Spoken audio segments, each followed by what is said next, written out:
Работу найти и там сложно, стараемся. 1-2 недели работал, потом, пока еще другую работу ищу, проедаю деньги. И так по кругу. Работа есть, денег не дают, не платят. Гарантии оплаты нет. Мне повезло, нормальная работа попалась. Хорошо потрудился, благополучно вернулся. Зимой в Таджикистан из трудовой миграции возвращаются сотни тысяч граждан страны. В это время года на чужбине слишком холодно, да и работы практически нет. Хотя, по словам мигрантов, и этим летом ее было немного. А кто устроился, получали в несколько раз меньше, чем 2 или 3 года назад. Заработанных денег большинству опрошенных едва хватит, чтобы прожить зиму. Но весной следующего года они опять отправятся в Россию, так как на родине и такого заработка они не найдут. Раньше просто вот так подходили, свободен, да, садились и езжали домой. А сейчас нет этого. Частные извозчики, дежурящие у столичного аэропорта, говорят, что мигранты сегодня предпочитают троллейбусы и маршрутки. А если и берут такси, то только в складчину на 3-4 человека. Видимо, экономят заработанное. При падении доходов в условиях кризиса, в условиях применения санкций в отношении России, естественно, падение курса рубля, можно смело сказать, что доходы наших граждан Республики Таджикистан уменьшилось как минимум вдвое.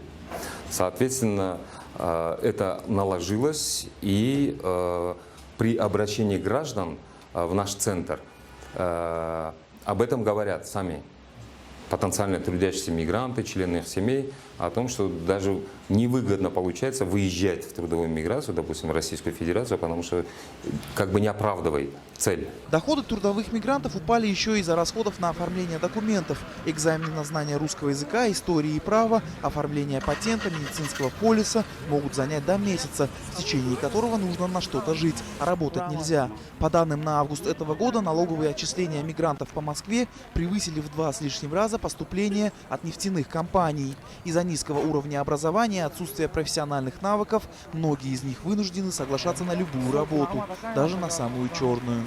И с учетом того, что в последнее время наблюдается выдворение мигрантов из некоторых соседних стран по различным причинам, то это отрицательно или негативно влияет на криминогенную обстановку, во-первых, и во-вторых, увеличивает форму протеста со стороны граждан Таджикистана, и поэтому было бы целесообразно улучшить инвестиционный климат, уменьшить коррупционные и другие препятствующие моменты и, вовлекая инвестицию в национальную экономику, создать рабочие места и возрождать реальный сектор экономики. Эксперты считают, что возвращение в Таджикистан трудовых мигрантов, которые не смогли достаточно заработать для содержания своих семей, усугубит социальные проблемы в обществе. Отдохнув месяц-другой, мигранты попытаются найти работу на родине.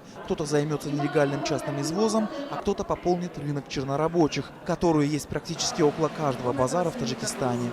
Стратегия правительства должен заключаться в том, чтобы обратить внимание, и приоритетом у него должен быть возрождение реального сектора экономики с учетом зарплаты и установления тех социальных выплат, которые удовлетворили бы потребности наших граждан. В противном случае оно может неадекватно отражаться на внутриполитическую обстановку, что нежелательно. А пока на радость семьям трудовые мигранты возвращаются домой перезимовать.